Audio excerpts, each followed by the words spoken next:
परमात्मा राधा कृष्ण के चरणारविंदों में सतकोटि नमन। मित्रों को, जिज्ञासुओं को, धर्म प्रेमियों को, ज्योतिष विज्ञान प्रेमियों को हर हर महादेव बम बम भोले नमः शिवाय। मित्रों, राहु से खराब और राहु से अच्छा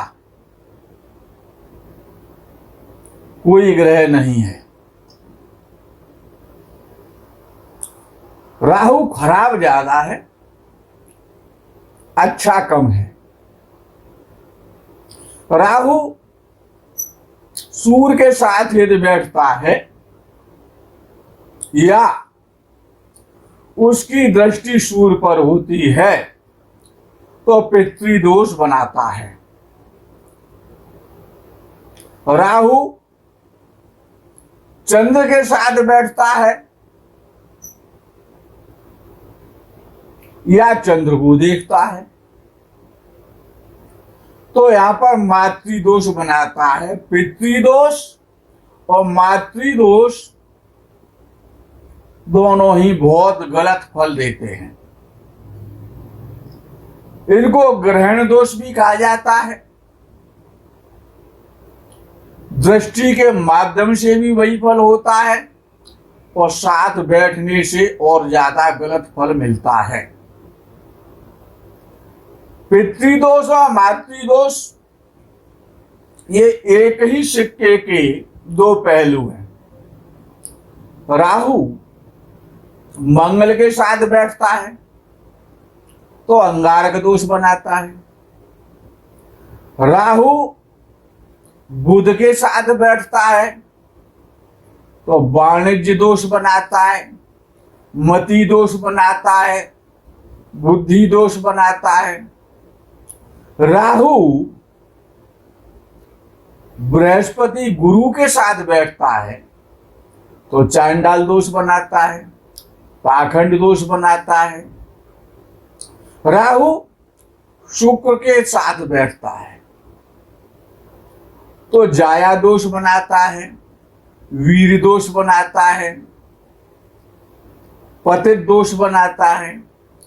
राहु शनि के साथ बैठता है, कृति नाम का दोष बनाता है, यानी कर्म दोष बनाता है, कार्य दोष बनाता है।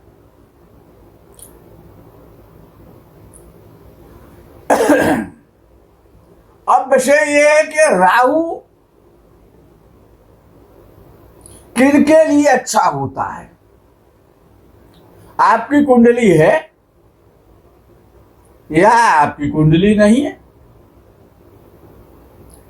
आवश्यक तो नहीं है कि सभी की कुंडलियां हो इस शिक्षित भारत में, यह कोई आवश्यक नहीं है। अच्छा, कुंडली है और नाम अलग है, जन्म राशि अलग है और नाम राशि अलग है। तो राहु किन व्यक्तियों के लिए अच्छा फल देता है? अच्छा फल कब देगा? कि जब वो भयभीत होगा, डरेगा। विषय आता है कि वो अक्षर कौन कौन से हैं। अच्छा, नाम कितना ही बड़ा हो, 2 अक्षर का हो, चाहे 10 अक्षर का हो, चाहे 20 अक्षर का हो, उसमें जो पहला अक्षर है, जैसे कि अ अक्षर वाले हैं, किसी का नाम आयुष्मान है, किसी का नाम अखिलेश है, किसी का नाम आदित्य है। तो जो अक्षर वाले जो भी होते हैं, चाहे वो देश में हो चाहे वो विदेश में हो, कहीं पर भी हो, जो अक्षर वाले हैं उनसे राहु बहुत डरता है, यानी उनका दास हो जाता है। राहु अक्षर वालों का, पूरी मेष राशि की चर्चा नहीं हो रही है, आप ये सोच बैठे क्यों अक्षर मेष राशि में आता है। केवल एक अक्षर यानी एक वर्ण की बात हो रही है। तो अगर जो भी आ अक्षर वाले हैं, जिनका नाम आ अक्षर से प्रारंभ होता है, ए से प्रारंभ होता है, अ से प्रारंभ होता है, आ से प्रारंभ होता है, उनका राहु दास बन के काम करता है। और जो ई अक्षर वाले होते हैं, जैसे कि इंद्रेश है, इंद्रा है, इंद्रमणि है, तो जो ई अक्षर वाले हैं, प्रारंभ में जो ई अक्षर आता है नाम के आगे, वो स्त्री है या पुरुष है, इससे कोई संबंध नहीं है, अक्षर से संबंध है। तो उनका राहु दासवत काम करता है, उनके लिए राहु अच्छा काम करता है। जो उ अक्षर वाले हैं, जैसे उमेश है, उमाकांत है, जो उ अक्षर से जितने भी नाम आते हैं, उषा है, तो ये जो उ अक्षर जिनके नाम में पहला अक्षर उ आता है, छोटा उ हो या अथवा बड़ा वाला हो, उ और उ, तो ये जो उ है, जिनका भी ये अक्षर नाम के पहले आता है, जैसे उमेश है, उमाकांत है, उषा है, तो वहां पर राहु इनका दास हो जाता है। राहु इनके लिए अच्छा फल देता है। और जो ए अक्षर वाले हैं, जो जिनका प्रारंभ में अक्षर ए आता है, जैसे एकता है, एकलव्य है, यानी ए अक्षर नाम से पूर्व में जिनका आता है, तो उनका राहु दासवत हो जाता है, दास के समान काम करता है, उनके लिए राहु बहुत अच्छा है। जो ओ अक्षर वाले हैं, ओ से मतलब ओखली से मतलब नहीं है, ओखली का कोई महत्व भी नहीं रहा है। ओ से जैसे कि क्या नाम हो सकता है, नाम याद तो नहीं आ रहा। तो जिनका प्रारंभ में ओ अक्षर आता है, ओमकार सिंह, ओमकार सिंह ओ अक्षर है, वो ब्रह्मा जी वाला गायत्री मंत्र वाला ओम नहीं, ओ अक्षर इसमें आता है, ओमकार। तो इनका राहु दासवत काम करता है, इनके लिए राहु बहुत अच्छा है।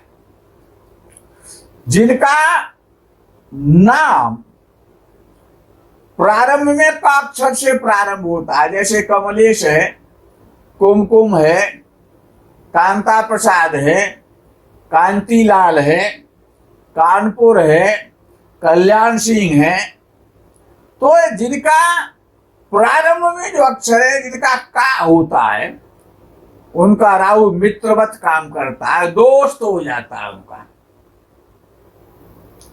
उनका राहु मित्रवत होता है।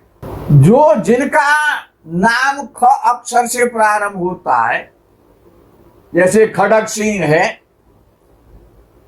खरगोन है, खगेश है, यानी ख अक्षर से जहां प्रारंभ होता है नाम, उनका राहु दोस्त होता है, दोस्त बन के काम करता है। जिनका नाम ग अक्षर से प्रारंभ होता है, गणपति है, गणेश है, गजानन है, गया प्रसाद है, गंगा सिंह है, जिनका ग अक्षर प्रारंभ में आता है नाम के में, उनके लिए भी राहु फ्रेंड वत काम करता है, मित्र के समान काम करता है, उनके लिए खराब फल नहीं देता है। जिनके नाम के आगे प्रारंभ में घ अक्षर आता है, जैसे घनश्याम है, तो जिनका घ अक्षर से नाम प्रारंभ होता है, घनेन्द्र है, घनश्याम है, तो जहां पर घ अक्षर प्रारंभ होता है उनका भी राहु दोस्त के समान लाभ कराता है, दोस्त हो जाता है। अच्छा, राहु सबसे ज्यादा गलत किनको फल देता है? जिनका परम शत्रु हो जाता है, जिनको निकल जाता है, जिनका नाम प अक्षर से प्रारंभ होता है। यहां पर राशि का विषय नहीं, केवल अक्षर का विषय चल रहा है। जो प्रथम वर्ण आता है नाम का, जैसे प्रताप सिंह है, पवन है, पंकज है, तो जिनका प्रारंभ में जिनके नाम में प अक्षर होता है उनके लिए राहु सबसे ज्यादा गलत फल करता है, जीवन भर दुखी रखता है, पीड़ा देता है, कष्ट देता है। जिनका नाम फ अक्षर से प्रारंभ होता है, फ अक्षर जैसे फाल्गुनी है, फल्गु है, फलराम है, जिनका नाम फ अक्षर से प्रारंभ होता, फ अक्षर से, उनको बहुत पीड़ा देता है, बहुत गलत करता है, परम शत्रु है उनका राहु। और जिनका नाम बकरी वाले भ अक्षर से प्रारंभ होता है, वह और वह देव में वह होता है और बकरी में ब होता है। दोनों में अंतर है, अंतर करना सीखे। एक का पेट चीर दिया जाता है तो ब हो जाता है, बकरी वाला ब, बकरा वाला ब। और एक होता है वट, देव, देव नहीं है शब्द वहां पर, देव, वट, बट नहीं है शब्द, वट। तो जो बक्षर वाले, बकरी वाला ब, जैसे के क्या क्या नाम हो सकता है बक्सर से? जैसे कि बमन सिंह है, या बंबई है, या जो भी बक्सर नाम के प्रारंभ में आ जाए उनका राहु बहुत गलत फल करता है, निगल जाता है, छोड़ता नहीं है। वो कितने ही चतुर क्यों ना बने रहें, लेकिन कितनी बार रगड़ेगा जीवन में कोई पता नहीं है। कब व्यापार फेल कर देगा, कब सर्विस से हट जाएंगे, कब अचानक आकस्मिक आपत्ति आ जाएगी, कोई भरोसा नहीं है।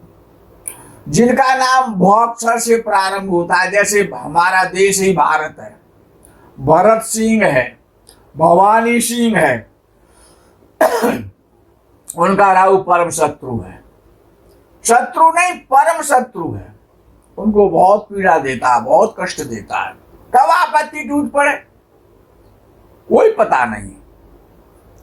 जिनका नाम म अक्षर से प्रारंभ होता है, जैसे महेंद्र है, मधुसूदन है, माधव है, जो म अक्षर से प्रारंभ होते हैं उनका राहु परम शत्रु है। कब जीवन में आपत्ति आ जाएगी, कब पाल टूट पड़ेगा आपत्तियों का, कब गड्ढे में गिर जाएंगे कोई पता नहीं है। इनका राहु इनके लिए बहुत गलत फल देने वाला होता है, तो नाम भी सोच समझ करके रखने चाहिए, राहु का पूरा लाभ लेना है। तो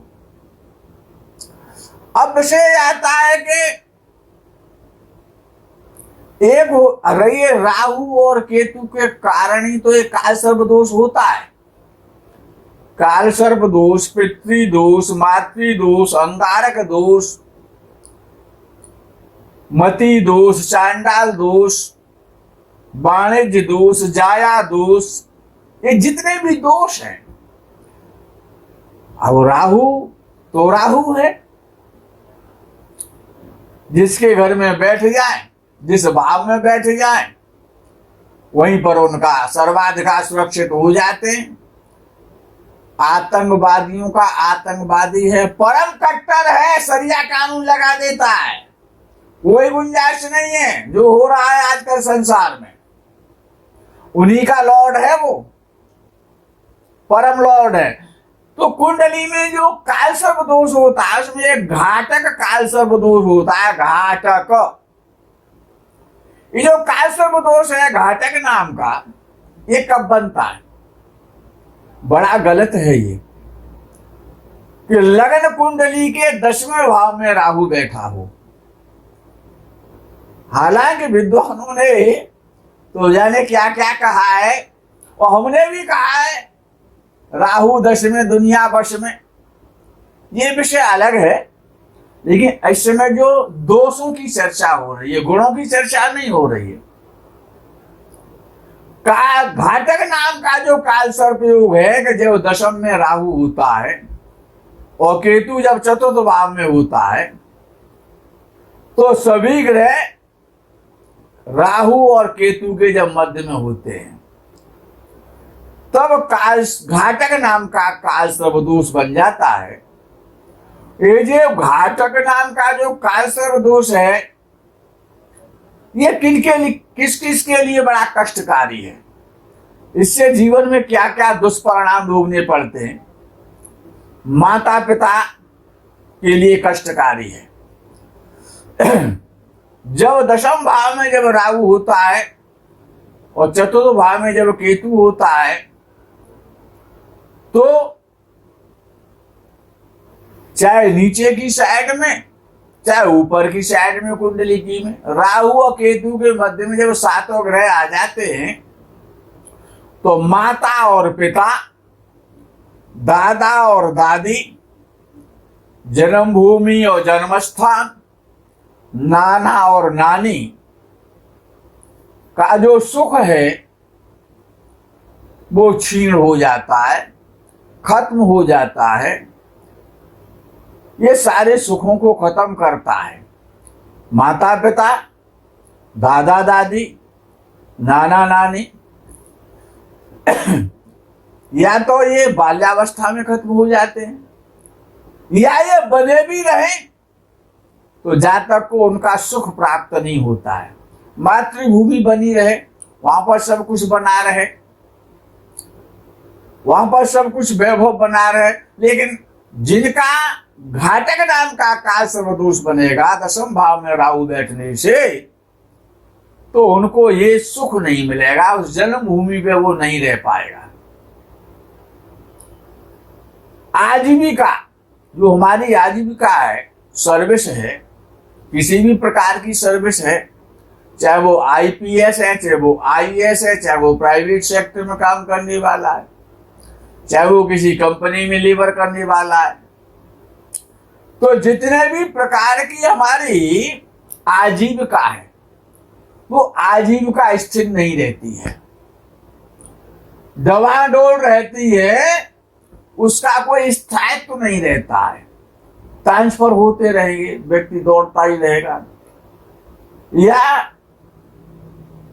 अन्य किसी क्षेत्र में तो कभी नौकरी लग जाएगी, कभी नौकरी छूट जाएगी। कोई भी व्यापार स्थायी नहीं होगा, जो भी व्यापार करेगा उसी में घाटा आ जाएगा। बड़ी समस्याएं हैं। ये घातक नाम का जो काल सर्प दोष है बड़ा कष्टकारी है।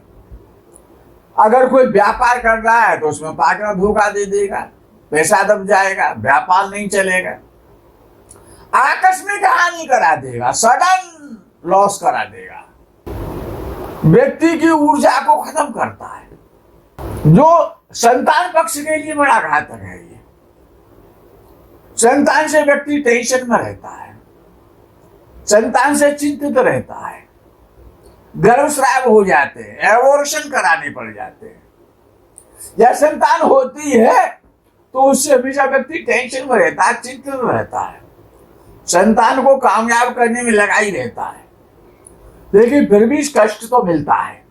संतान का टेंशन तो, संतान पक्ष से हमेशा दुखी रहता है, चिंतित रहता है, परेशान रहता है, चिंता घेरे रखती है, हमेशा टेंशन में मिलेगा। ऐसा व्यक्ति बहुत खर्चीला होता है, पैसे से उसकी दुश्मनी हो जाती है, कितना ही धन हो जाए, कितना ही धन आ जाए, सब चला जाएगा, सब स्वाहा हो जाएगा, कहीं कहीं खर्चा हो जाएगा, रुकेगा नहीं।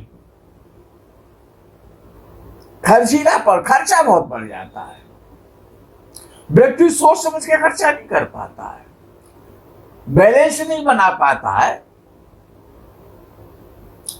उसको सुरक्षित नहीं रख पाता है।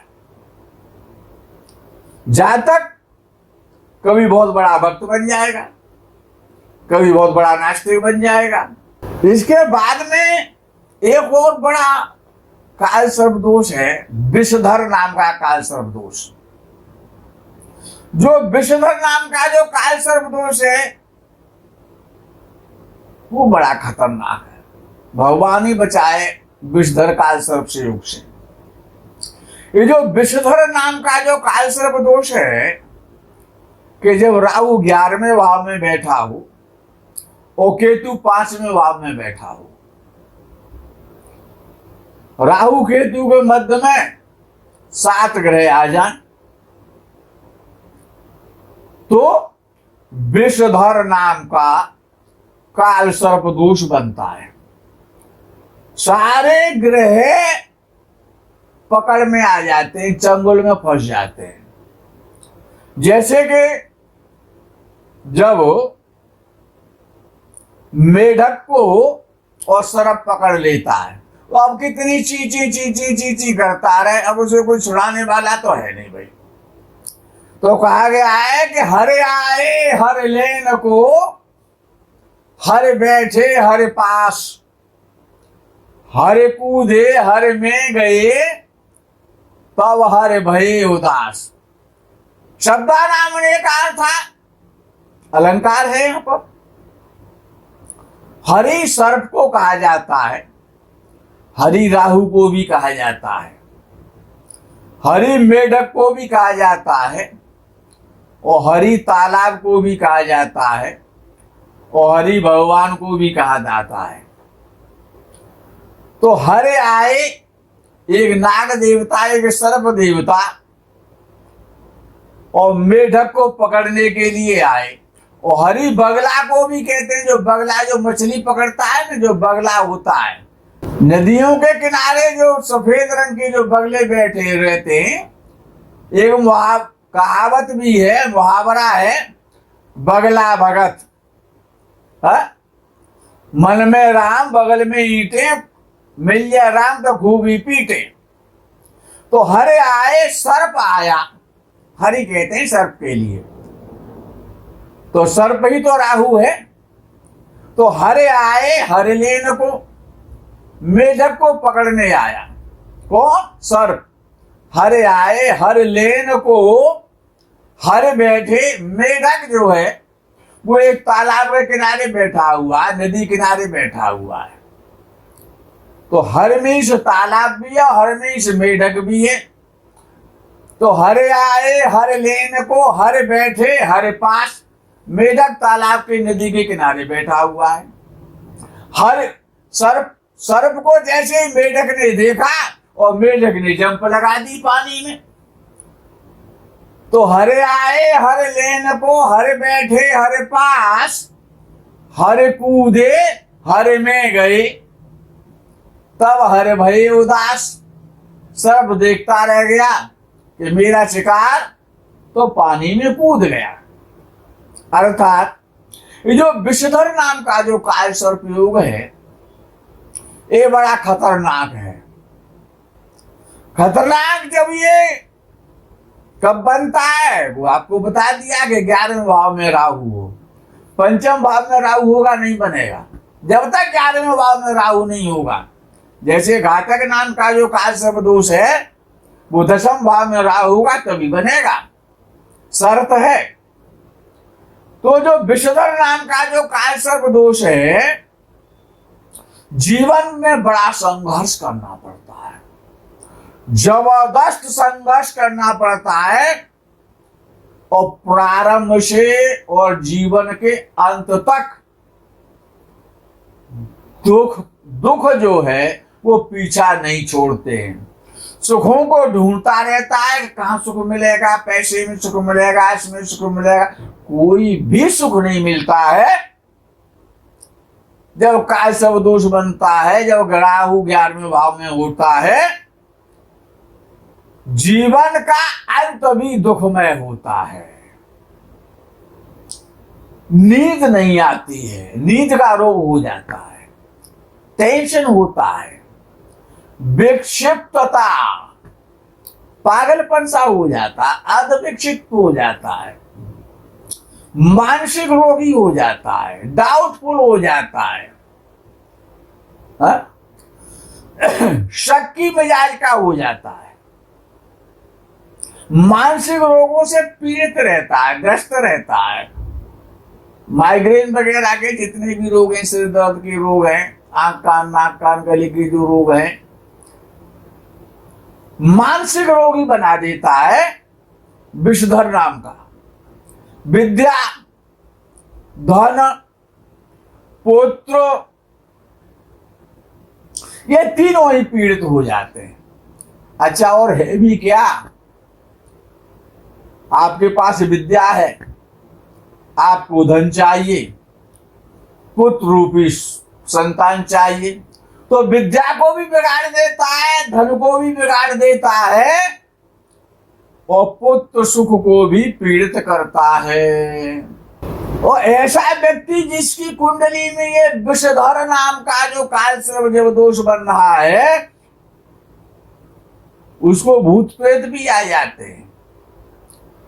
आवेश आ जाए तो दूसरों की हानि नहीं करता है व्यक्ति, अपनी हानि कर लेता, अपनी शारीरिक क्षति कर लेता है। विषय ये आता है, कुछ विद्वान ऐसा कहते हैं क्या कि राहु दूसरे भाव में हो, राहु छठवें भाव में हो, राहु आठवें भाव में हो, राहु 12वें भाव में हो।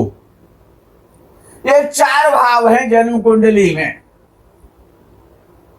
ये विद्वानों का निचोड़ है, सार है, ये तत्व है राहु के विषय में। 2, 6, 8 और 12 कुंडली के 4 भाव। इनमें राहु नीच राशि का हो, शत्रु राशि का हो, इनमें बैठा हो 2, 6, 8, 12 में, तो जितने भी प्रकार के जो कालसर्प दोष बताए जाते हैं, वो कालसर्प दोष अगर राहु 6वें में बैठ जाए, केतु 12वें में बैठ जाए और कालसर्प दोष बन जाए, सारे ग्रह एक साइड में आ जाए, राहु 8वें में बैठ जाए, केतु दूसरे में बैठ जाए, राहु 12वें में बैठ जाए, केतु 6वें में बैठ जाए, राहु दूसरे में बैठ जाए, केतु 8वें में बैठ जाए, जीवन नरक हो जाता है। क्या मिलेगा उसे? कुछ भी तो नहीं मिल रहा उसे। अर्थात इससे ज्यादा गलत राहु कभी नहीं होता है। दूसरे भाव में, 6वें भाव में, 8वें भाव में, 12वें भाव में यदि यहाँ पर कालसर्प दोष बन गया इन 4 भावों के माध्यम से, तो जीवन नरक हो जाता है, बड़ा कष्ट भोगना पड़ता है। लेकिन कुछ विद्वानों ने ऐसा भी कहा कि बुध, बृहस्पति और शुक्र 4, 7, 10 केंद्र में हो, 4थे भाव में हो, 7वें भाव में हो या 10वें भाव में हो, तो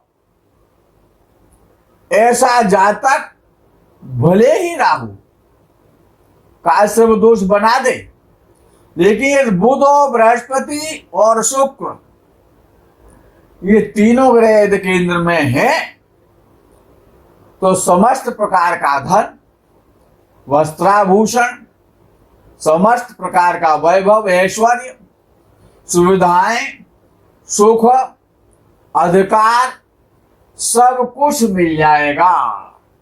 मित्रों, ये जो कालसर्प दोष है, इसकी जो विशेष चर्चा आपके साथ जो की जा रही है वो इसलिए की जा रही है कि राहु एक ऐसा ग्रह है कि अपने बच्चों को ही खा लेता है। ऐसा कोई ग्रह नहीं है। सर्प जो है वो अपने अंडों को ही खा लेता है। अगर सर्प को कुछ खाने को ना मिले, जो सर्पिणी होती है वो अपने अंडों को ही खा जाती है। सर्पिणी और सर्प मिलकर के अपने छोटे छोटे बच्चों को ही खा लेते हैं, उनको ही निगल जाते हैं। ये इस राहु की विशेषता है कि जब राहु 2, 6, 8, 12 में बैठता है तो ये मानो उसको निगल जाएगा, सारे सुखों को निगल जाएगा। अब जो राहु अपने बच्चों को भी ना बख्शता हो, वो तो हो रहा है आजकल। अफगानिस्तान में आप देख सकते हैं कि राहु को मार रहा है, राहु को खा रहा है, राहु को पीड़ित कर रहा है कि उन्हीं का तो लॉर्ड है राहु। तो राहु एक ऐसा उसमें एक ऐसा अवगुण है कि राहु को ही निगल जाता है, राहु को ही खा लेता है। और राहु का अपना कोई सगा नहीं है, वो तो जिनको भी सगा समझा जाता है ना, शनि उसका सगा है, साहब शुक्र उसका सगा है, इनके लिए बहुत अच्छा फल देता है, बुध के लिए बहुत अच्छा फल देता है। कहने में और करने में और सुनने में बहुत अंतर है। राहु का अपना कोई सगा है ही नहीं। राहु किसी का सगा नहीं हो सकता, जिसको भी देता है दगा देता है, जिसको भी देता है दगा देता है। राहु किसी का सगा नहीं है। राहु, ये चर्चा क्यों की जा रही है? चर्चा इसलिए की जा रही है, राहु पितृलोक का मेंबर है, पितृदोष बनाता है।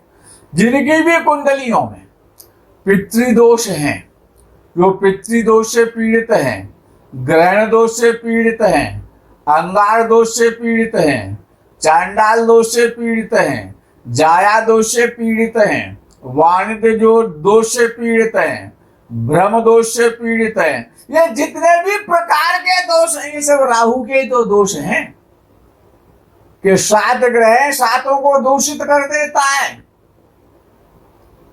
तो करना क्या है?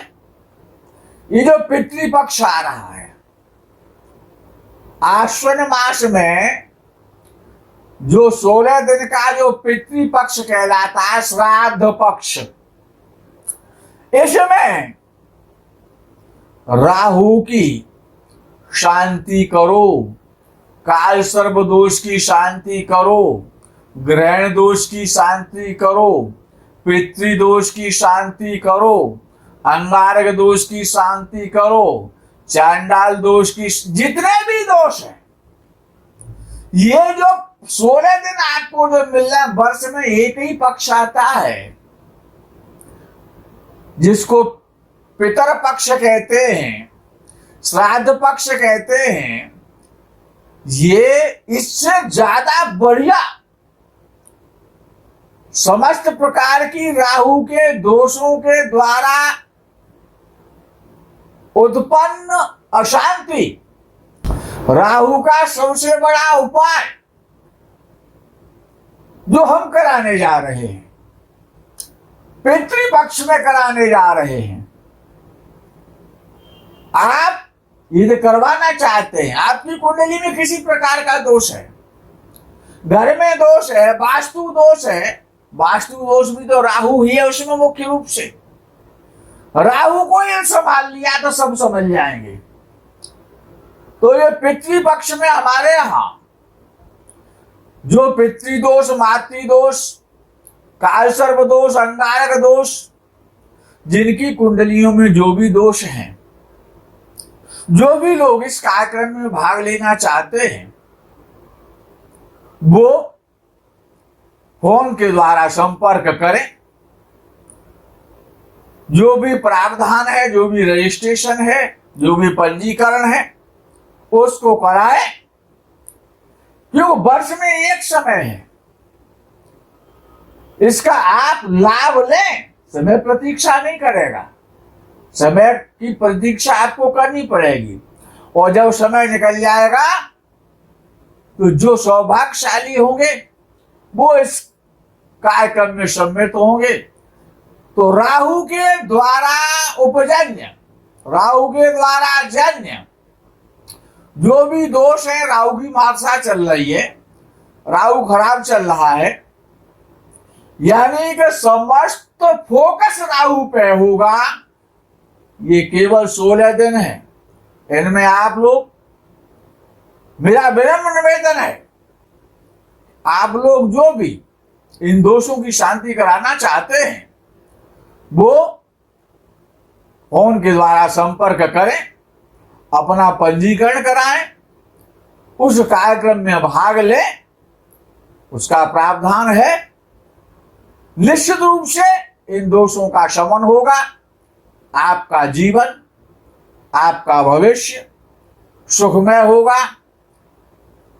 आज के प्रकरण में बस इतना ही, आगे के प्रकरण का आपको इंतजार रहेगा। तब तक के लिए हर हर महादेव, बम बम, भोले नमः शिवाय। जय गो माता।